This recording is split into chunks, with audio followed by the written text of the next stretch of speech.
What you're about to hear is not speculation. It is not a war game simulation. It is a documented, multi-layered episode of modern conflict playing out in real time, one that blends verified military strikes, contested casualty figures, manipulated satellite imagery, state propaganda, and institutional silence into a fog so thick that even the most experienced analysts are struggling to separate what is real from what is manufactured. The subject is Prince Sultan Air Base in Saudi Arabia. The date is March 27th, 2026. And the question at the center of everything is brutally simple. What actually happened there? And who is telling the truth? To answer that, we have to go back further than yesterday's headlines. We have to understand what Prince Sultan Air Base is, what it represents, and why it became a target. Prince Sultan Air Base sits deep in the Saudi interior, roughly 600 kilometers from the Iranian coast. At ballistic missile speeds, that gap closes in approximately 6 to 8 minutes. It is not a frontline base in the conventional sense. It is a logistics nerve center, a hub for the kinds of aircraft that make extended air campaigns possible. Aerial refueling tankers, airborne warning and control platforms, signals intelligence aircraft. The base serves as a vital node for aerial refueling missions that sustain round-the-clock strike operations in the ongoing conflict. Without sufficient tankers, combat aircraft face severe limitations on loiter time and mission depth across the Gulf region. To understand Prince Sultan is to understand that attacking it is not about hitting soldiers or symbolic targets. It is about strangling the operational pipeline that keeps a modern air war running. That strategic logic explains everything that followed. High-resolution satellite images from Planet Labs dated February 21st captured 43 aircraft on the tarmac, including 13 KCL-135 tankers and 6 E-3 Sentry AWACS planes, up from 27 aircraft just 4 days earlier. The buildup was visible from space. It was documented by commercial satellites accessible to anyone with an internet connection.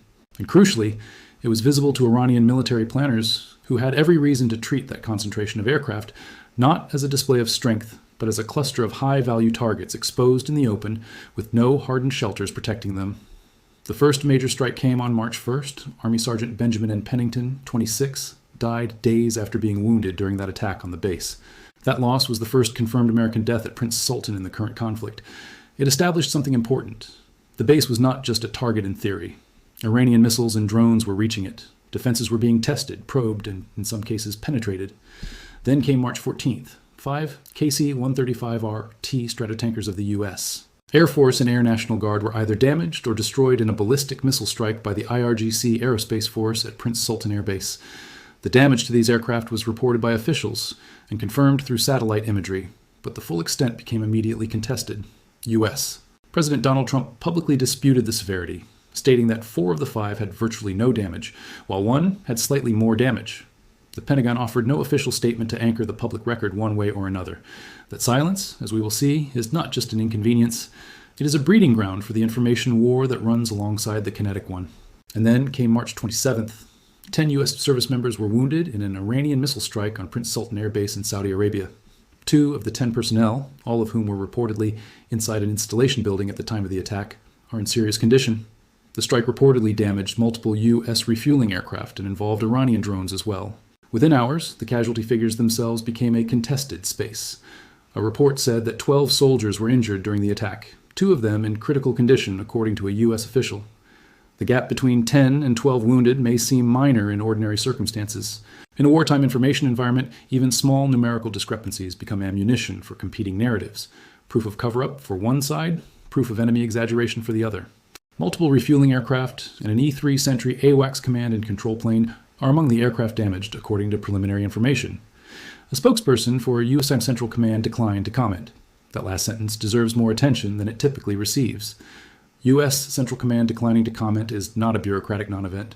In the current information environment, official silence functions as a vacuum, and vacuums get filled by Iranian state media, by open source analysts working from satellite images, by social media accounts with varying degrees of credibility, and by governments with strategic interests in shaping how the damage is perceived. The Pentagon's decision to say nothing forces the public and the press to rely on anonymous officials, satellite imagery, and the claims of an adversary with every reason to exaggerate its successes. What made the March 27 strike particularly significant from an analytical standpoint was the specific combination of weapons used and the platforms reportedly targeted. Post-strike Landsat 8-9 imagery indicates that, alongside multiple KC-135R Stratotankers, 1 or 2 E-3G Sentry aircraft may have been destroyed or rendered inoperable on the flight line at Prince Sultan Air Base. The E-3G Sentry is not simply another aircraft. It is an airborne command and control platform, a flying radar station that provides long-range surveillance across air and maritime domains.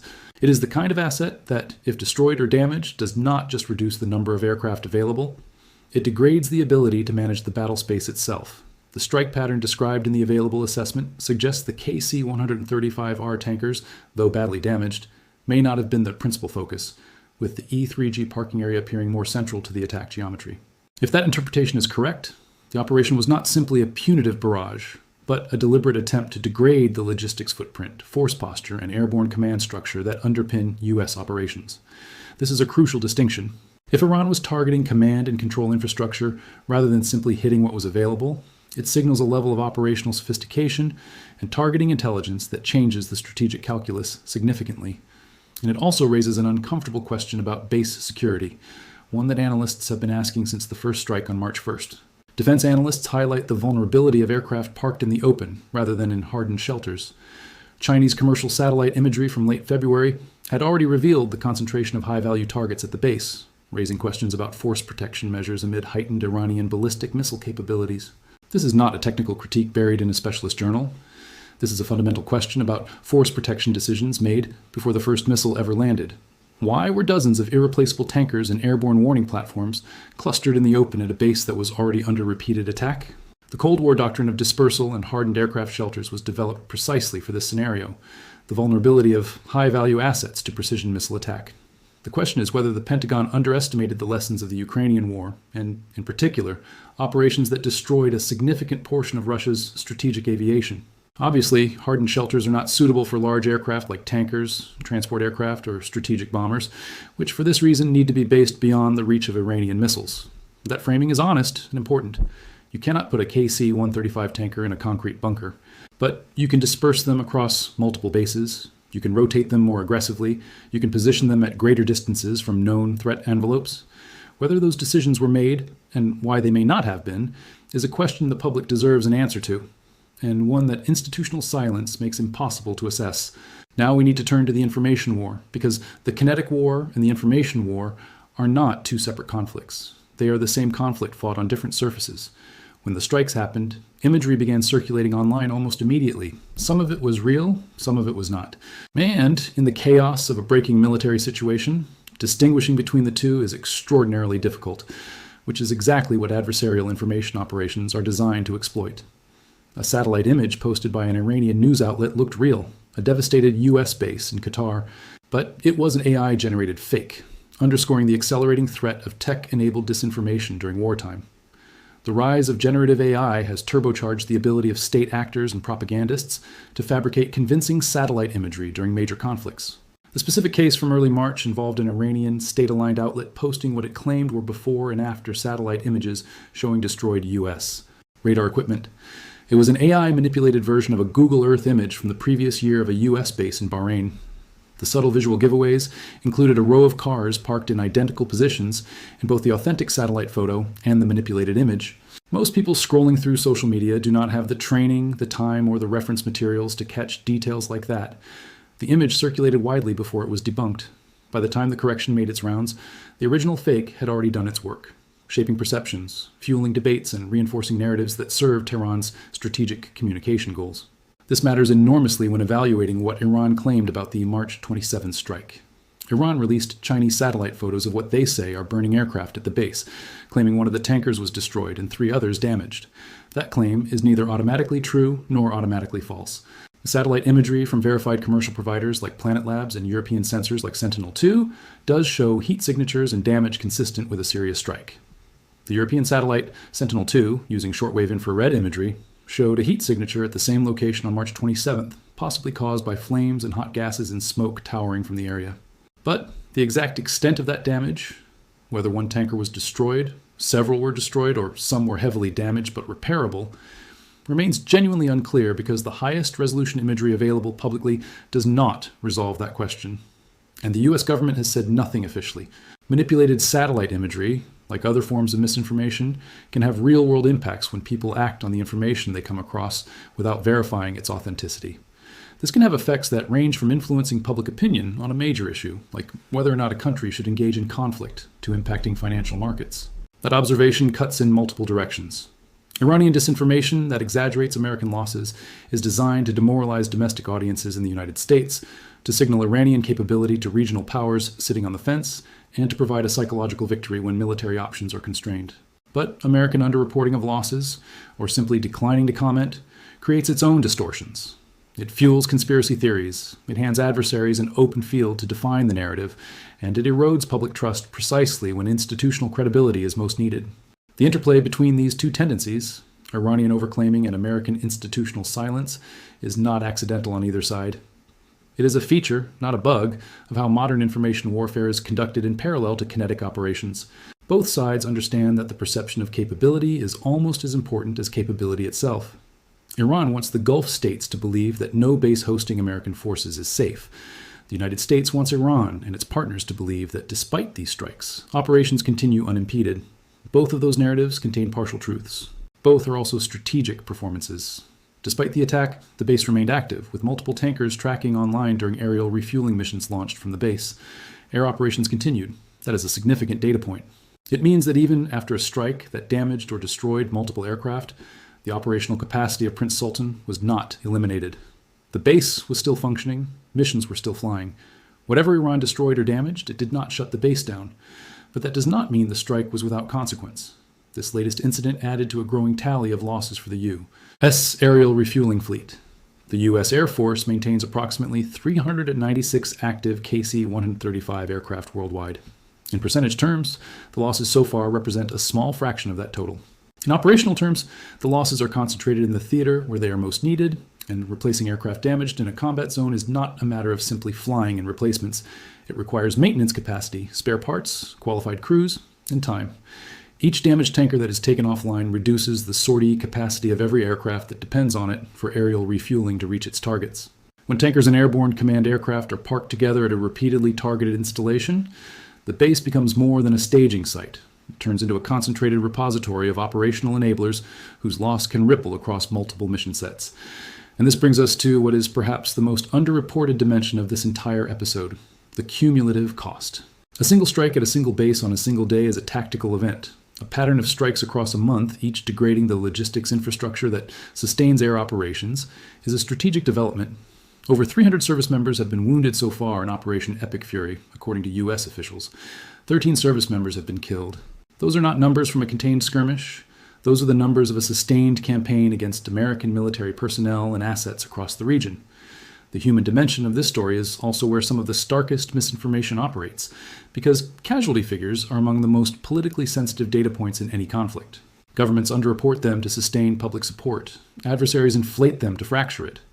And the public, often lacking independent access to ground truth, is left navigating between two sets of figures that are both, in different ways, unreliable. What we can say with confidence, based on corroborating reports from multiple sources drawing on U.S. and Saudi officials, is that the March 27th strike happened. It involved both ballistic missiles and drones. It wounded between 10 and 12 American service members. It damaged multiple aerial refueling aircraft and possibly one or more airborne warning and control aircraft. The base remained operational afterward. The Pentagon did not officially confirm any of this. Iran claimed greater damage than the U.S. has acknowledged. The full picture remains contested. What we can also say is that the information environment surrounding this strike is itself a battlefield. In the age of AI, authentic high-resolution satellite imagery collected in real time can give decision-makers vital clues to assess security threats and debunk falsehoods from unverified sources. But access to that imagery is unequal. The technical skills to interpret it correctly are scarce. The speed at which misinformation spreads vastly outpaces the speed at which corrections follow. The structural vulnerability at Prince Sultan, aircraft in the open, clustered together at a base within reach of Iranian ballistic missiles, is a real physical problem that will require real physical solutions, whether through dispersal, relocation of key assets to more distant bases, or acceleration of defensive systems. But the informational vulnerability, the gap between what actually happens and what the public is able to know and verify, is in some ways even harder to fix because it requires institutional commitments to transparency that run against the short-term instincts of every military and government in a hot conflict. The fog of war has always existed. What is new is the speed at which that fog can be manufactured, distributed, and made to appear credible. Generative AI can produce satellite imagery convincing enough to fool most viewers. State media can amplify fabricated claims to millions of accounts within minutes. And official silence, whatever its justifications, leaves the field open to whoever is willing to fill it, regardless of whether what they are saying is true. The strikes on Prince Sultan Air Base are real. The American casualties are real. The aircraft damage is real. But layered over all of that reality is a constructed information environment in which both sides are working to shape perception, manage narrative, and influence audiences that extend far beyond the battlefield itself. Audiences in Washington and Tehran, in Riyadh and Beijing, in the capitals of states watching this conflict to decide which way the regional balance is tilting. To navigate that environment as an informed observer, you need two things that are currently in short supply: official transparency from the parties with the most accurate information, and a healthy skepticism toward every claim, including the ones that confirm what you already believe. The missiles that struck Prince Sultan were kinetic. The information war that followed is ongoing. And in the long run, the second conflict may shape outcomes just as decisively as the first. The truth about what happened at Prince Sultan Air Base on March 27, 2026 is not fully knowable yet. But the framework for finding it, cross-referencing verified satellite data, comparing casualty figures across independent sourcing, distinguishing between official statements and official silence, and flagging AI-generated fabrications. That framework exists. Using it consistently, even when the results are inconvenient, is the only honest response to a conflict where information itself has become a weapon.